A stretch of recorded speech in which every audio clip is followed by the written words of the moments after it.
Gente, sono a Fuerteventura, ho già fatto 53 km e sono molto indeciso se continuare e se farvi vedere tutte le immagini che ho registrato.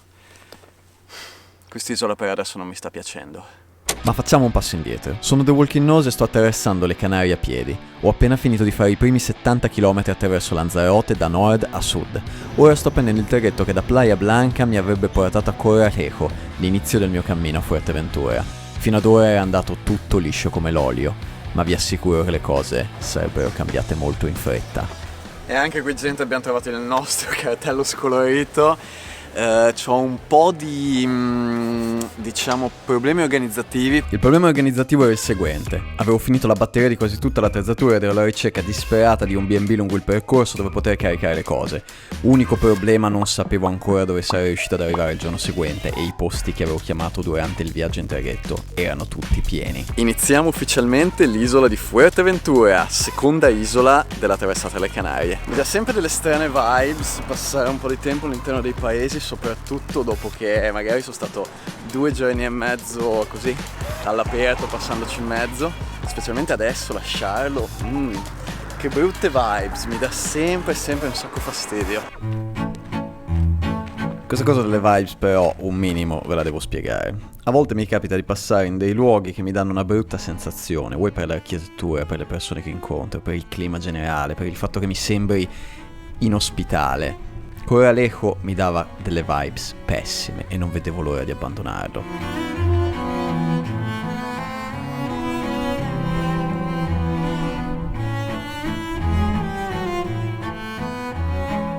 Allora, gente, questa qui è la grottina all'interno della quale volevo dormire, ma è piena di sassi vulcanici che garantito mi sbragano il materassino.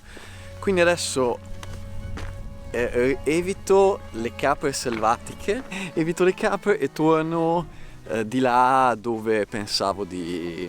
cioè l'altro posto in cui mi sarebbe piaciuto dormire, ovvero l'Atra, i rilievi vulcanici.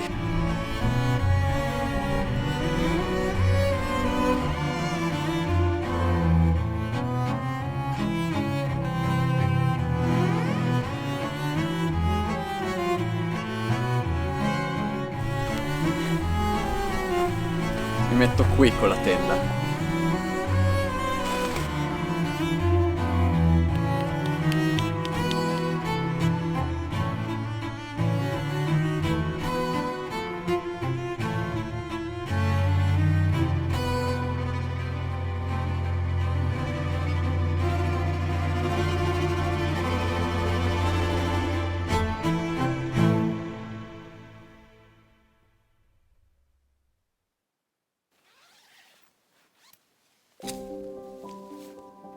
Gli spiriti sono usciti sotto la luna piena a danzare attorno alla mia tenda.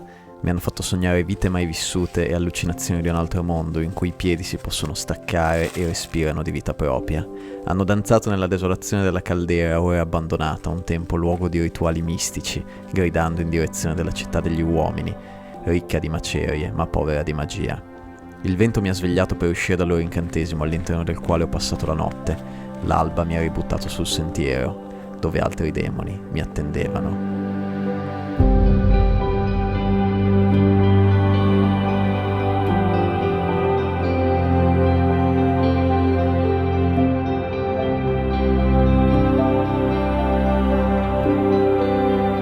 Allora, gente, cani cassonetti, sono arrivato a...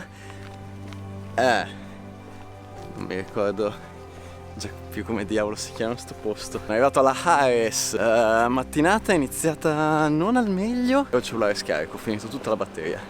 Quindi il piano attuale è quello di trovare un barettino dove caricare il cellulare, trovare un posto dove dormire stasera dove poter caricare tutta l'attrezzatura e camminare come un pazzo. Che cosa abbiamo qui? Un litrino di acqua!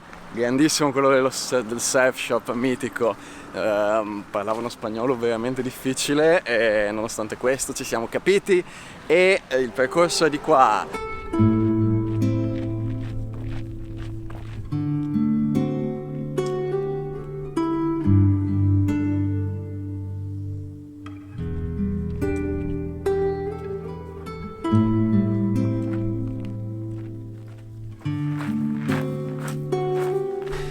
Ed è qui, mentre mi ingozzavo di pane all'aglio, che stavo pensando a quanto in realtà fossi dipendente dal mio telefono, per il percorso, per l'intrattenimento, per potermi solo brevemente sfogare con mia mamma, del fatto che fosse più facile trovare un surf shop aperto che un bar con dell'acqua.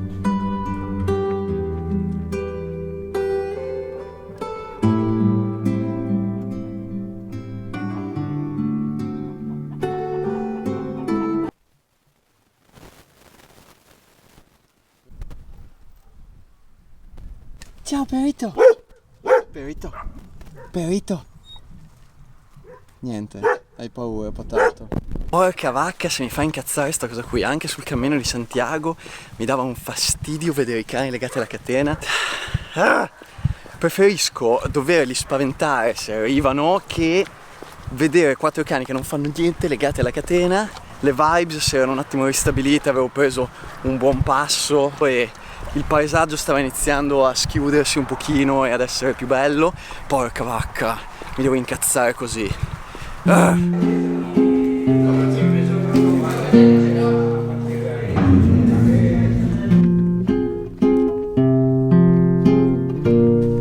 Niente gente, non ho trovato posto dove dormire questa notte.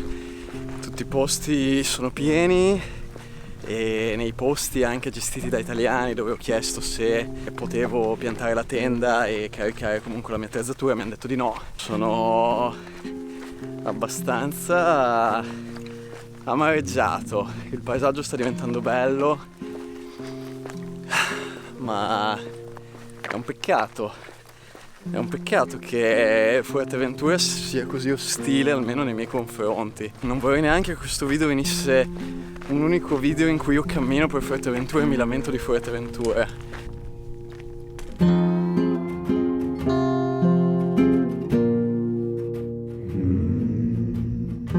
Sarebbe veramente triste. Quindi adesso vedo come risolvere la situa. Praticamente adesso caricherò la roba nei barettini, nei paesi, mano a mano che cammino. Tipo mi fermo mezz'ora in ogni paese e poi dato che c'è la luna piena cammino di notte e macino chilometri. Un bacio, ciao.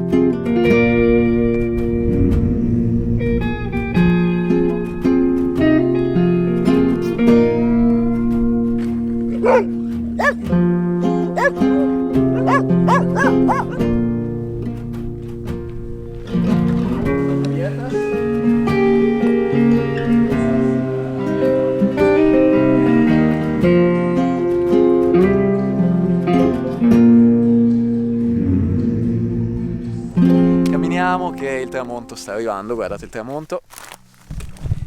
Dov'è? Eccolo qui. Quindi questa è stata la storia del mio pomeriggio: camminare 8 km, fermarmi nel baretto, mangiare, bere, caricare, camminare altri 8-9 km e fare la stessa cosa. Questo è un po' quanto e adesso cammino.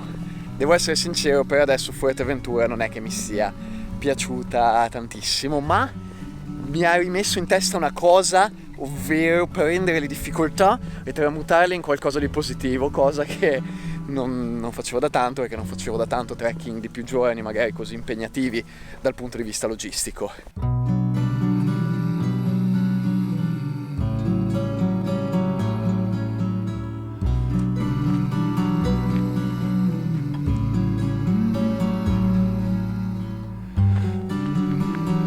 Camminare al crepuscolo quella sera, accompagnato solo dalla luce della luna e dal suono dei miei passi, mi aveva finalmente fatto ritrovare la serenità che tanto cercavo.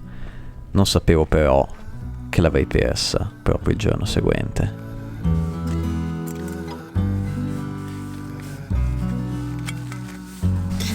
Buonanotte gente, mi sono messo dietro il mulino, sono un po' troppo vicino alla casa. Domattina devo telare rapidamente. Ci vediamo domattina, ciao, buonanotte.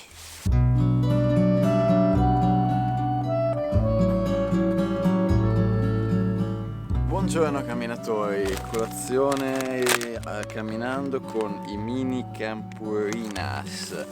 Come vedete mi sono messo in un posto che non era il top per dormire, però o mangia la minestra o salta dalla finestra. 6:59, meglio ancora, sono le 7 in punto, direzione le montagne perché si arriva a Betancuria, ma ne dovremo fare un bel po' di strada oggi. C'è il campione che si è appena finito un pacco di biscotti da 150 grammi, io sì! Comunque non vi ho detto quanti chilometri ho fatto ieri, alla fine penso circa 42. Buono, non pensavo di riuscire a farli, ma con la tecnica delle pause li senti molto molto meno. Ieri sera verso le 8, quando stavo finendo, iniziavo a essere un po' stanchino, quindi dai, mi fa preparare per i prossimi giorni.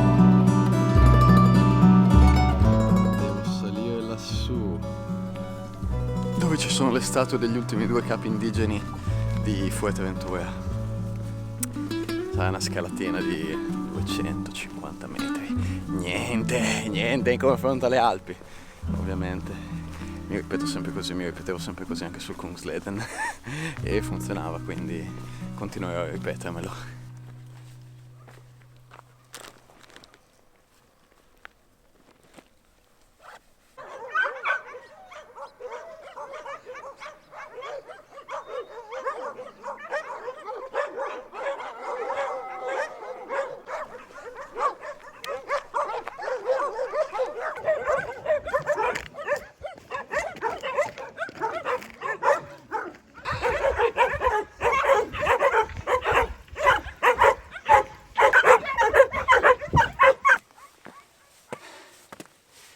Io gente ce la metto tutta a farmi piacere quest'isola, ma ogni volta che vedo una scena del genere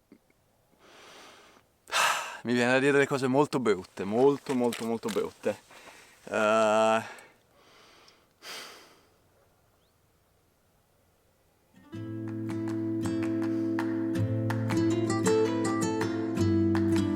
E in quel momento davvero ho pensato di mollare, arrivare a Betancuria, prendere un autobus e lasciare Fuerteventura. Fortunatamente non l'ho fatto. Ci sono scelte che non vanno prese in preda alle emozioni. Bisogna spostarsi e guardarle da un'altra angolazione. Per questo sono andato avanti e ho continuato a camminare. Da lì in poi il percorso non è stato privo di difficoltà, ma ora finalmente ho potuto chiudere i conti con quel momento e con Fuerteventura. Gente, che cosa abbiamo qui? Una bella denuncia per maltrattamento di animali. Ma come è andata?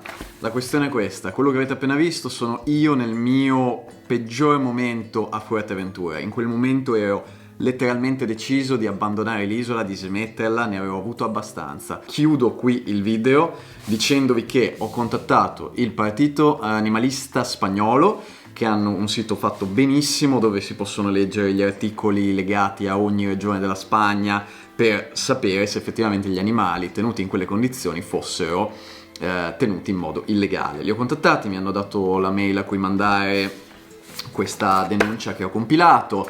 L'ho compilata con foto, screenshot, gli ho mandato il video e i cani erano 15, si vedeva che erano denutriti, erano stressatissimi, avevano pochissimo spazio, erano legati alla catena. In quel momento purtroppo non sapevo che cosa fare, forse avrei dovuto chiamare la Guardia Civile, ma stavo camminando, 1000 pensieri nella testa, non l'ho fatto, quindi l'ho fatto adesso. Mi raccomando, se trovate delle situazioni di questo tipo, delle situazioni di disagio, cercate di fare il possibile, se non sul momento, appena è possibile. Denunciate il maltrattamento degli animali, perché fa schifo. Grazie per aver visto il video, ci vediamo nella seconda parte, che sarà molto più piacevole alla vista, diciamo così. Ci vediamo col prossimo video. Ciao!